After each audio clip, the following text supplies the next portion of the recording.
কি সত্যি হতে যাচ্ছেন বিসিবি প্রেসিডেন্ট? না বললাম বিসিবি সভাপতি একটা আলহামদুলিল্লাহ, বিসিবি সভাপতি হলেন মাশরাফি।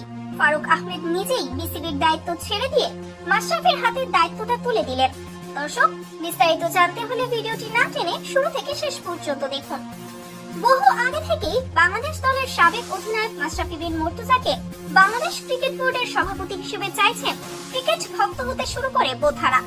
সামাজিক যোগাযোগ মাধ্যমে চোখ ফেললেই দেখা মিলে মাশরাফিকে বিসিবি সভাপতি হিসেবে চাই। তবে এবার যেন সেই ক্রিকেট ভক্তদের মনের আশা পূর্ণ হলো। বিসিবি সভাপতির পদ থেকে নিজের ইচ্ছায় সরে গেলেন ফারুক আহমেদ। আর তাই তো ফারুক আহমেদ পদত্যাগ করায় অবশেষে বিসিবি সভাপতির দায়িত্বটা পেলেন মাশরাফি।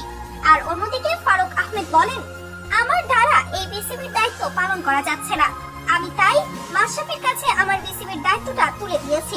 তো দর্শক, আপনাদের কি মতামত? মাশরাফি অবশেষে বিসিবির দায়িত্ব পাওয়ায় এই বিষয়ে জানিয়ে দিন আপনার গুরুত্বপূর্ণ মতামত ভিডিওর কমেন্ট বক্সে। ধন্যবাদ।